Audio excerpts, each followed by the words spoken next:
नमस्कार. एक तरी ओवी ज्ञानेशांची हे डॉक्टर वीरा करंदीकर आणि डॉक्टर हेवी इनामदार यांचे पुस्तक. आकाशवाणीवर झालेल्या कार्यक्रमाच्या या पुस्तकावृत्तीचे आपण क्रमशः वाचन करीत आहोत. आजचा भाग. आणि दान जया द्यावे तया ते ऐसे या पहावे, जया घेतले नुमचवे काय असे नाही. ज्ञानेश्वरीतील अध्याय 17 ओवी क्रमांक 278. आपल्या सभोवताली दिसणारा विश्वाचा सारा अफाट पसारा प्रकृतीपासून निर्माण झालेला आहे. ही प्रकृती सत्व, रज आणि तम या 3 गुणांची बनलेली आहे. मानवी व्यवहारातही या 3 गुणांचं मिश्रण झालेलं असतं. सत्वगुण अधिक असेल तर ती सात्विक, रजोगुणाचा प्रभाव असला तर ती राजस आणि तमोगुण बलवान असला तर ती तामस. असं हे हरेक गोष्टींचं 3 प्रकारात वर्गीकरण होतं. हे 3ही गुण सर्वत्र असतात, मात्र त्यांचं प्रमाण कमी अधिक असतं.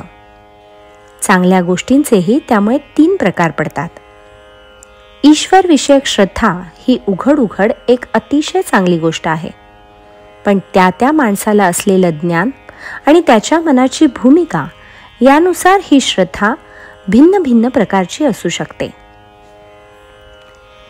यज्ञ, दान आणि तप या अशा चांगल्या गोष्टी आहेत. त्यांचा अवलंब केल्यानं माणसाच्या बुद्धीला, मनाला आणि इंद्रियांना वळण लागतं आणि त्या प्रमाणात तो आध्यात्मिक दृष्टीनं उन्नत होत जातो. कुणाला तरी काहीतरी देणं हे दान. असं दान म्हणजे एक पुण्यकर्म. पण त्या दानाचेही सात्विक, राजस आणि तामस असे 3 प्रकार होतात. यातलं सात्विक दान हे अर्थातच सर्वात उत्तम. कसलाही विचार न करता नुसतंच कुणाला तरी काहीतरी देऊन टाकणं म्हणजे ते चांगलं दान नव्हे.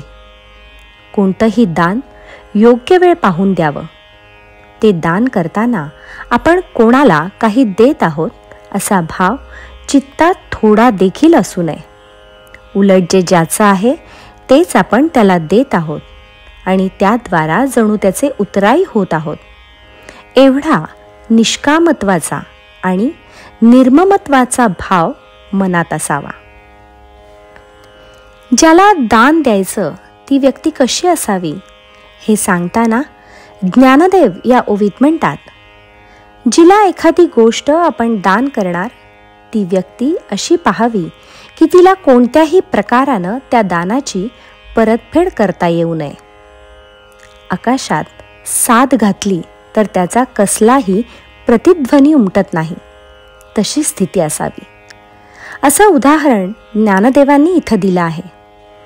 अशीच आणखीही उदाहरणं ते देतात.